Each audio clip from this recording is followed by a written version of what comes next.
ትግስት እንዴት አገኛለሁ ወይ ደግሞ የትግስትን ጥበብ እንዴት እለብሳለሁ ብለህ ጎግል ላይ ሰርች ካደረግ ከ7.5 በላይ 7.5 ሚሊዮን በላይ መልስ ታገኛለህ። ይህ ማለት ዓለም ላይ ብዙዎች የሚፈለግ ጥያቄ ነው ማለት ነው።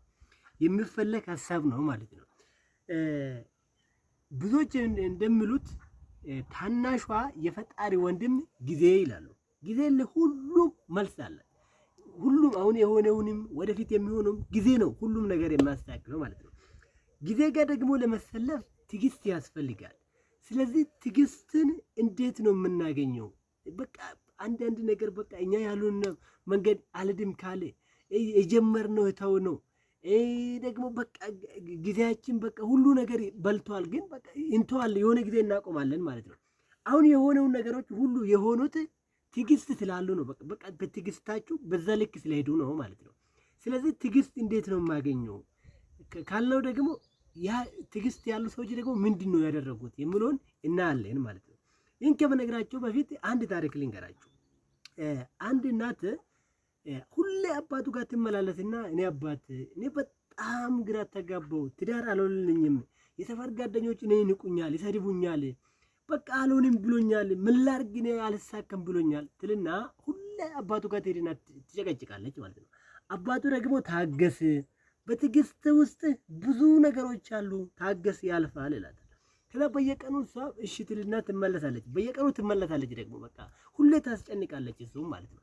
ከዛ ከዕለታት አንድ ቀን በቃ መጨረሻ ነው በቃ ይሄ የማደርገው ብላ ትሄዳለች እሱ አባቱ ጋር። ከዛ እንደዛ ስትል አባቱ ደግሞ እዛው ቤት ውስጥ ያሉትን ሰራተኞችን ሰብስቦ አንዷን ቡና አፍይ፣ አንዷን ደግሞ ድንችን ቀቅይ፣ አንዷን ደግሞ እንቁላልን ቀቅል ሂድና ይነግርሃል ማለት ነው። ከዛ በኋላ ሶስቱ አንድ ላይ ከታዘዘ በኋላ ልጅቷ በጣም ትገረማለች። እኔ አባት እኔ እኮ ምግብ አልተቸገርኩም፣ የኔ ቤት ሙሉ ነው፣ እኔ የተቸገርኩት በቃ ትችትን ነው፣ የሰው ስድብን ነው፣ ችግርን መቋቋም ነው አቃተኝ፣ ምን ላድርግ ትላለች።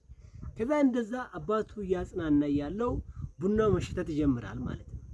ከዛ አየ የኔ ልጅ ይሄ ቡናውን ተመልከተ፣ መጀመሪያ ቡና ራሱ መኖሩ አናቅም ነበረ፣ አሁን ግን ሽታው ራሱ ተመልከተ፣ እየሸተተን ነው። ሱስ ያሉ ውጭ ያሉ ሰዎች አሁን ይሄ ቡና ይሸታል፣ ሱስ ያሉ ሰዎች ደግሞ ደስ ይላቸዋል። አየሽ ይላታል።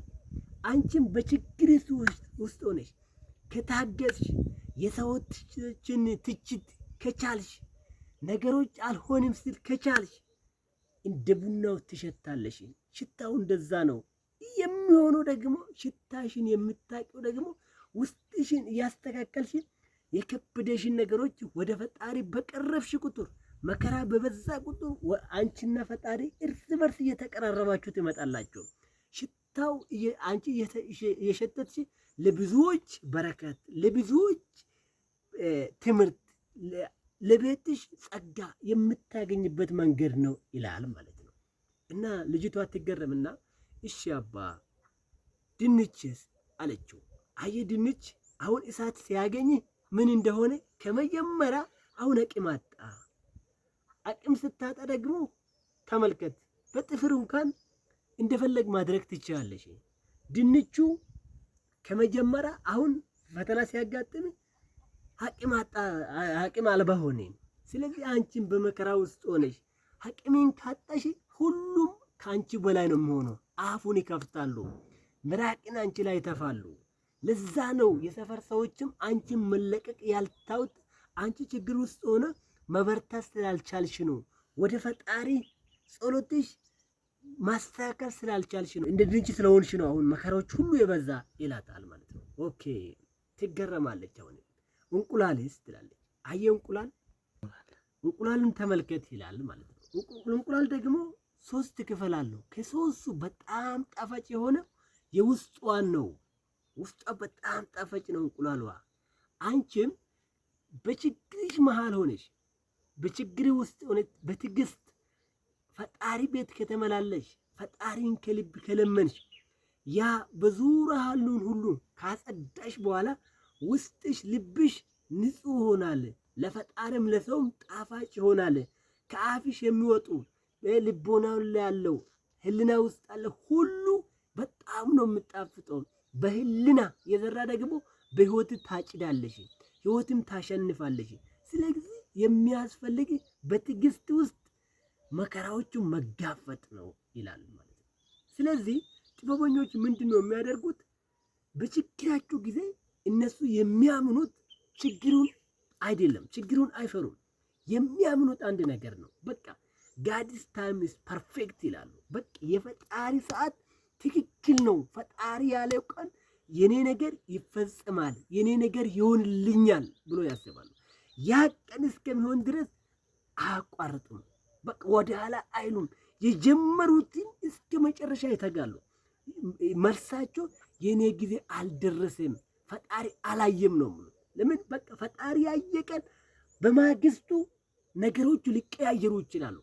ጋድስ ታይም ኢዝ ፐርፌክት። በቃ የፈጣሪ ጊዜ አልደረሰም፣ ለዛ ነው ይላሉ። ሁሉ ነገር በፈጣሪ ይተዋሉ። ሁሉ ነገር እንደዛ ስለሚያደርጉ ያጋጠማቸው ነገር ላይ ምን ይሆናሉ? ትዕግስተኞች ይሆናሉ። ነገሮቹን ጭላንጭሉን ይፈልጋሉ። በቃ ፊት ለፊት የማይደበቁ ነገሮች አሉ። ለራሳቸው ብቻ የሚይዙት ለፈጣሪ ብቻ የሚሰጡት ነገሮች ማለት ነው። ስለዚህ ተስፋ የምንቆርጠው ነገሮች ከአፋችን አውጥተን እኛ ላይ እንዳንራመድ የምናደርግ የሚከለክሉ ነገሮች አሉ። በቃ ሁሉ ነገር አይወራም። እሱንን ማወቅ አንድ። ሁለተኛ ደግሞ ምን ማድረግ ነው?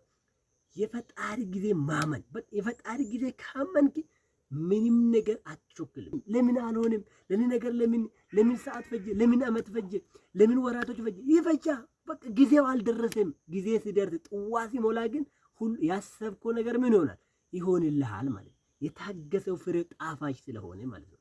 ስለዚህ አሁን አንቺ የታናሿ የፈጣሪው ወንድም ጊዜ ጋር ለመሰለፍ ምኑን ጥበብ መለበስ አለበት? ትዕግስተኛ መሆን አለብህ ማለት ነው። እጅግ አድርገህ ወዳቸዋለሁ። ድሪም የሚለውን ዩቱብ ሰብስክራይብ በማድረግ አበረታቱኝ። ታንኪዩ